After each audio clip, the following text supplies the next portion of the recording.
Hello everyone, welcome back my YouTube channel study with Hussain. आज हम बात करने वाले हैं बहुत ही कॉम्प्लिकेटेड डिजीज़ के बारे में जिसका नाम है ग्रेव्स डिजीज़। ये ग्रेव्स डिजीज़ क्या होता है, इसके साइन सिम्टम क्या होते हैं, इसके जो ट्रीटमेंट होता है वो कैसे किया जाता है। तो आज इसी डिजीज़ में, इसी वीडियो में, इसी लेक्चर में आज हम इसी चीज़ के बारे में बात कर रहे हैं। ठीक है, तो चलिए स्टार्ट करते हैं। ग्रेव्स डिसीज़ क्या होता है। ठीक है, तो देखिए ग्रेव्स डिसीज़ जो है, Graves' disease is an immune system disorder that result in the overproduction of thyroid hormone, जिसको हम हाइपोथायराइडिज्म भी बोलते हैं। ओके, तो ये ग्रेव्स डिजीज़ जो है ये एक प्रकार का इम्यून डिसऑर्डर होता है जिसका रिजल्ट हमें देखने को मिलता है कि जब थायराइड, जो हमारी थायराइड ग्लैंड्स होती है, हमारे जो हो ये गर्दन होती है, नेक होती है, इसमें जो ये बटरफ्लाई टाइप की, जो ये इस तरह से ये बटरफ्लाई टाइप की जो ये थायराइड ग्लैंड्स होती है, यहाँ से ये जो होती है थायराइड को सिक्रीट करती है, थायराइड हार्मोन को निकालती है। T3 T4 TSH जो हार्मोन्स होते हैं उनको प्रोड्यूस करती है। अगर ये जो थायराइड ग्लैंड्स है अगर ये ओवर प्रोडक्शन करने लगे, यानी कि थायराइड हार्मोन का ज़्यादा प्रोडक्शन करने लगे, तो ये ग्रेव्स डिजीज़ हो जाता है जिसको हम हाइपरथायराइडिज्म भी बोलते हैं। ठीक है, एल्थोड अ नंबर ऑफ डिजीज में result in hypothyroidism, Graves disease is a common causes. Okay, अब ये हाइपोथायराइडिज्म जो होता है ये कई कारणों से होता है। ठीक है, तो इसका जो मोस्ट कॉमन काउजेज होता है वो होता है ग्रेव्स डिसीज। ये इसका जो मोस्ट कॉमन काउजेज है ये ग्रेव्स डिसीज होता है। ठीक है, अब ये जो है भाई thyroid hormone affected many body system, यानी कि ये जो है किसी भी सिस्टम पर इफेक्ट कर सकता है। Sign and symptom of the Graves disease can be wide ranging. Understand, ये थायराइड हार्मोन जो होता है ये ऑर्गन, बॉडी के किसी भी ऑर्गन पे इसके साइन और सिम्टम दिखाई देने लगते हैं, इसीलिए हम इसको ग्रेव्स डिसीज बोलते हैं। ठीक है, हालांकि यानी कि एल्थोड ग्रेव्स डिसीज में affected anyone, it more common among women and is people younger than 40 year. हालांकि ग्रेव्स डिसीज जो होता है इफेक्ट करता है, किसी पर भी इफेक्ट कर सकता है, एनीवन यानी कि। ठीक है, तो इसका जो मोर कॉमन जो सिम्टम जो मोर कॉमन देखने को मिलते हैं, ये केसेस जो मोर कॉमन देखने को मिलते हैं, ये जो होते हैं ये हमको ये 40 साल के जो 40 ईयर से कम की महिलाएं होती हैं, जो लोग होते हैं, उनमें ये आमतौर पर देखने को मिलता है। 40 की एज की जो महिलाएं होती हैं उनमें ये मोस्ट कॉमन देखने को मिलता है। ठीक, अब हम इसके सिम्टम की बात करें, यहाँ पर इसके अगर हम सिम्टम की बात करेंगे तो यहाँ पर है common sign and symptom of Grave disease include, यानी कि ये जो सिम्टम दे रखे हैं ये इंक्लूड है। क्या क्या है चलिए बात करते हैं।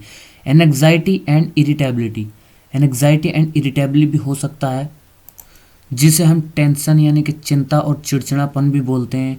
नंबर 2 है a fine trimmer of the hands और फिंगर, यानी कि हाथ या उंगलियों का महीन कंपन होना, यानी कि ये कांपने लगती हैं, उंगलियां कांपने लगती हैं। ठीक है, इसमें वेट लूज होता है, डिस्पाइट नॉर्मल ईटिंग हैबिट हो सकती है, जो मतलब पसीना आ सकता है, नरम जो ये जो होता है, मतलब इसमें वेट लॉस हो सकता है। ठीक है, वेट लॉस हो सकता है, डिस्पाइट नॉर्मल ईटिंग हैबिट हो सकती है। ठीक, इसमें enlargement of the thyroid gland, जिसे हम गोइटर बोलते हैं, जो थायराइड ग्लैंड्स जो होती है, थायराइड ग्लैंड्स जो हमारी थायराइड ग्लैंड्स होती है, यहाँ पर गर्दन के पास जो थायराइड ग्लैंड्स होती है वो मतलब फूलने लगती है, उसका साइज़ जो होता है लार्ज हो जाता है। जिस तरह से हम ये देखिए यहाँ पर देख सकते हैं, बड़ी आसानी से ये हमें दिखाई दे रहा है। यहाँ पर ये देखिए गर्दन का साइज़ जो हो गया यहाँ पर ये बहुत ही मतलब बड़ी हो गई है। ठीक है, ये इधर हम देखिए ये सिंपल तरीके से दिख रहा है। ठीक, ओके।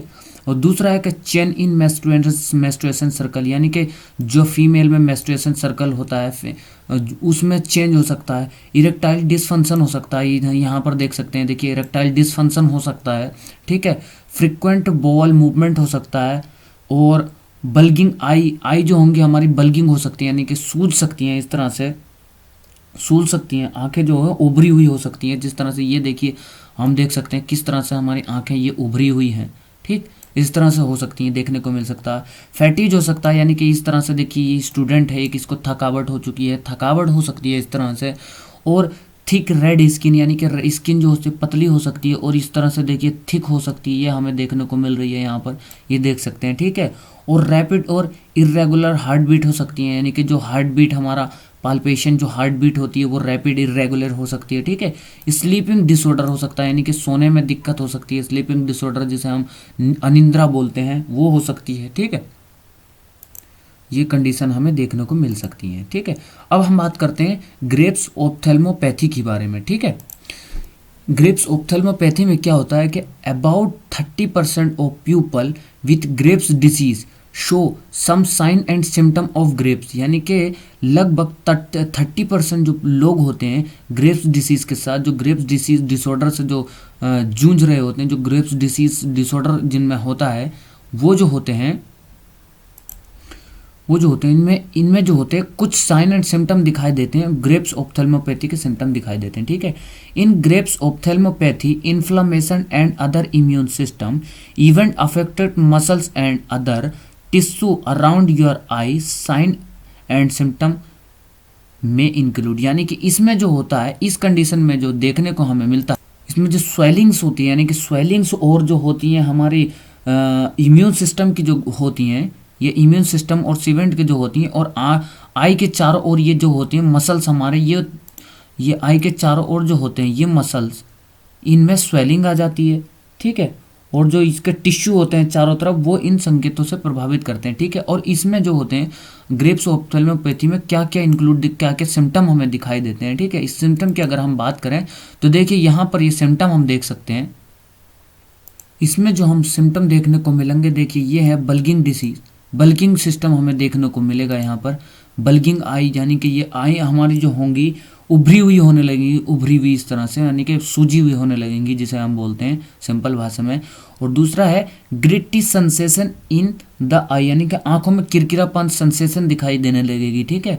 प्रेशर और पेन इन योर आई, और आपके आंखों में प्रेशर होने लगेगा बहुत ज़्यादा, जैसे बहुत ज़्यादा थकावट होने लगेगी और पेन होने लगेगा आंखों में, ठीक है। अब पुफी और रिट्रैक्ट आईलिड, आईलिड जो होंगे आपके, मतलब इसमें आईलिड जो होंगे रिट्रैक्ट करने लगेंगे, ठीक है। अब इसमें जो होगा रिडेंट और इन्फ्लेम्ड आई में इन्फ्लेम्ड हो जाएगा, ठीक है। लाइट सेंसिटिविटी हो जाएगी, जिसे हम बोलते हैं प्रकाश की संवेदनशीलता, यानी कि आंखों की इस तरह से ये देखने को मिल सकता है, आंखें कमज़ोर होने लगेंगी यहाँ पर ये, ठीक। अब डबल विजन होने लगेगा, ठीक है, विजन लॉस होने लगेगा, जिसे हम आंखों की रोशनी खोने लगेंगे, आंखों की रोशनी खोने लगेंगे इस तरह से। और डबल विजन, यानी कि डबल हमें दिखाई देने लगेगा। तो ये सिम्टम हमें देखने को मिलेंगे ग्रेव्स ऑप्थेल्मोपैथी में, ठीक, ये सिम्टम हमें देखने को मिलेंगे। अब हम अगर बात करें, अब हम बात करते हैं ग्रेव्स डर्मोपैथी की बात करते हैं, ठीक।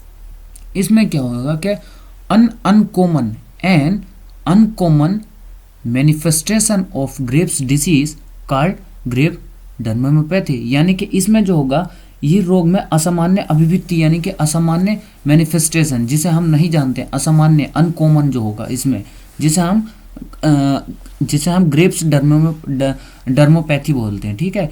इन the reddening and thickening of the skin, हमारी जो स्किन होगी ये रेड होने लगेगी, रेड कलर की दिखाई देने लगेगी इस तरह से, और पतली होने लगेगी। ये देखिए रेड कलर की स्किन हो गई है इस तरह से, और ये बहुत पतली सी दिखाई दे रही है, ठीक है। Most often the your shin और the tops of your feet, यानी कि आपकी ये हमारा जो फूड होता है, फूड के जो हमारी जोन्स होता है, नी होता है, घुटना जिसे बोलते हैं, उसके नीचे का पिंडली जो होती है, यहाँ पर पिंडली जो, उसमें जो होगा वो वहां पर सबसे ज्यादा ये चीज दिखाई देती है, ठीक, यहां पर, ठीक, ये हम आसानी से देख सकते हैं, ठीक। अब हम बात करते हैं इसके हम अगर कॉजेस की बात करें कि भाई ये हमें क्यों होता है, ग्रेव्स डिसीज क्यों हो जाता है, इसके कॉजेस की बात करें हम तो देखेंगे कि Graves disease is caused bye a malfunction in the body disease fighting immune system, it's unknown why this happen, यानी कि ये जो है हमारे ग्रेव्स रोग जो है, यानी कि ग्रेव्स रोग जो है, ये शरीर में जो रोगों से लड़ने की, यानी कि डिजीज से लड़ने का जो हमारा ये इम्यून सिस्टम होता है, ये जो इम्यून सिस्टम बना हुआ होता है, जो हमारे बाहर से आने वाले बैक्टीरिया वायरस उससे जो लड़ता है, उसके अंदर जब खराबी आ जाती है, उसके अंदर दिक्कत आ जाती है, वो अपना काम करने बंद कर देता है, काम करना बंद कर देता है, उसमें दिक्कत आ जाती है, तो इसी को हम, इसके कारण ये ग्रेव्स डिसीज़ हो जाता है। और ये डिजीज़ क्यों होता है, यानी कि उसमें इम्यून सिस्टम में खराबी क्यों आती है, इसका अभी तक हमें कोई भी पता नहीं चला है। ठीक, तो अब हम यहाँ देखेंगे the immune system normally produce antibody designed to the target a specific virus, bacteria और अदर फॉरेन सब्सटेंस। यानी कि हमारा इम्यून सिस्टम जो होता है नॉर्मली वो जो प्रोड्यूस करता है, एंटीबॉडी प्रोड्यूस करता है उस वायरस या बैक्टीरिया के अगेंस्ट, या फॉरेन पार्टिकल जो हमारे बॉडी के बाहर से आने वाले हमारी बॉडी को इफेक्ट कर रहे हैं, जो बीमार कर रहे हैं, उस पर जो अटैक करेंगे, उससे बचाने के लिए हमारा जो इम्यून सिस्टम होता है वो एंटीबॉडी प्रोड्यूस करता है, जिसके कारण ये उससे लड़ता है। ठीक है, इन ग्रेव्स डिसीज और ग्रेव्स डिसीज में 4 reason that are not well understood. अब इसमें जो होता है हमारी बॉडी काम करती है कि जो ये ग्रेव्स डिसीज में जो होता है, इसमें जो एंटीबॉडी होती हैं उन्हें प्रॉपरली पता नहीं होता, उन्हें समझ नहीं आता कि भाई ये कौन सा बैक्टीरिया है, कैसे कैसे आया है, ये कहाँ पर इफेक्ट करेगा, इससे हमें कैसे लड़ना है, तो इसका इसमें पता नहीं होता है बिल्कुल भी, इसीलिए ये ग्रेव्स डिसीज हो जाता है। ठीक है, in immune system produce an antibody, और हमारे इम्यून सिस्टम जो होता है एंटीबॉडी प्रोड्यूस करता है one part of the cell in hormone producing gland in the neck. और जो थायराइड हमारी जो ग्लैंड होती है वो एंटीबॉडी प्रोड्यूस करती है। ठीक है, और जो ये थायराइड ग्लैंड्स होती है हमारी गर्दन में, थायराइड ग्लैंड्स जो होती है ये जो करेगी प्रोड्यूसिंग ग्लैंड, यानी कि ये जो प्रोड्यूसिंग हार्मोन की सेल को जो ये प्रोड्यूस करेगी। यानी कि ये इम्यून सिस्टम जो होता है, इम्यून सिस्टम प्रोड्यूस करती है एक ही एंटीबॉडी, एक ही सेल में, एक ही सेल के लिए एक ही एंटीबॉडी प्रोड्यूस करती है, और जो हमारी थायराइड ग्लैंड्स होती है उसमें एक ही सेल में एक ही एंटीबॉडी प्रोड्यूस करती है। ठीक,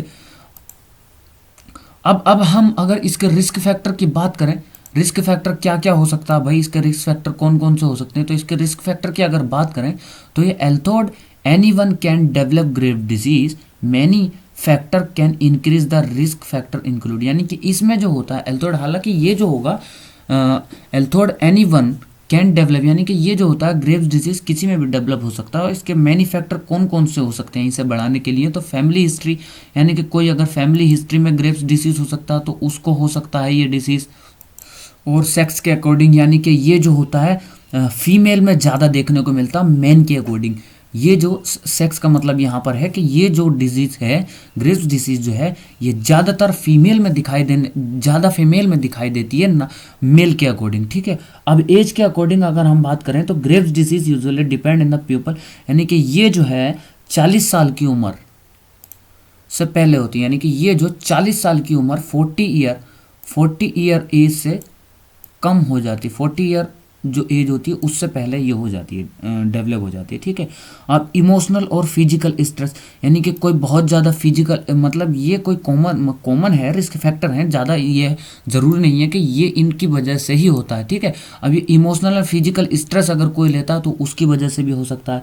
अब प्रेगनेंसी में क्या होता है, अब प्रेगनेंसी में जब चाइल्ड होता है, माँ के गर्भ में, जब माँ के यूट्रस में जब बेबी होता है तो उसमें माँ के थ्रू होने वाली, माँ की उस जो माँ के अंदर, यानी कि यूट्रस में इसके होने के चांसेस भी हो सकते हैं, रिस्क फैक्टर इसका हो सकते हैं। ठीक है, अब हम देखें स्मोकिंग में, तो स्मोकिंग में क्या होता है, अब बहुत ज़्यादा कोई सिगरेट पीता है, बहुत ज़्यादा कोई सिगरेट पिएगा तो इसमें जो होता है, ये सिगरेट जब कोई पीता है तो सबसे ज़्यादा ये सिगरेट पीने वाले के हमारा ये जो सिस्टम होता है, इम्यून सिस्टम पे ये सिगरेट जो होता है, स्मोकिंग होता है, कोई भी चीज़ यूज़ करेगा, सिगरेट बीड़ी गुटखा जो भी खाएगा या यूज़ करेगा, तो ये जो होगा हमारे इम्यून सिस्टम में सबसे ज़्यादा इफेक्ट डालता है, जिसकी वजह से ग्रेव्स डिजीज़ होने के चांसेस ज़्यादा होते हैं। ठीक है, अब हम इसके डायग्नोसिस के बात करें कि डायग्नोसिस कैसे किया जा सकता है, क्या किस किस कंडीशन में हम इसे देख सकते हैं, डॉक्टर क्या क्या देखते हैं, तो इसके लिए जो होता है डायग्नोसिस अगर हम करेंगे तो इसमें ब्लड टेस्ट किया जाता है। Blood test can help your doctor determine your level of thyroid stimulating hormone. अब इसमें जो होगा ब्लड टेस्ट में जो होता है, डॉक्टर को सबसे पहले इस चीज़ का पता लगाते हैं कि भाई थायराइड जो हमारा थायराइड स्टिमुलेटिंग हार्मोन जो होते हैं, थायराइड ग्लैंड जो होती है हार्मोन जो प्रोड्यूस करती है, उसमें जो होगा ये मतलब उसका लेवल नॉर्मल है या नहीं है, नॉर्मल होगा या नहीं होगा, क्या क्या बढ़ रहे हैं, क्या क्या कंडीशन हो रहे हैं इसके, ठीक है। तो इसमें इसको देखा जाता है। अब इसका दूसरा है कि रेडियो एक्टिव आयोडीन अपटेट। इसमें क्या होता है कि इसमें जो होता है आपकी बॉडी को जो होती है, यानी कि आपकी बॉडी को ज़रूरत होती है आयोडीन की थायराइड हार्मोन बनाने के लिए, ठीक है। थायराइड हार्मोन प्रोड्यूस करने के लिए आपकी बॉडी को जो ज़रूरत होगी वो आयोडीन की ज़रूरत। तो इसके रिस्क फैक्टर इसमें अगर बढ़ते हैं तो इसमें भी देखा जा सकता है, ठीक है। अब अल्ट्रासाउंड भी इसका किया जा सकता है, इसमें भी देख सकते हैं, ठीक है। और मेजिंग टेस्ट, इसका मेजिंग टेस्ट करते थे, इमेजिंग टेस्ट इसका करते हैं, ठीक है। यहाँ पर आई लिखना भूल गए, सॉरी, उसके लिए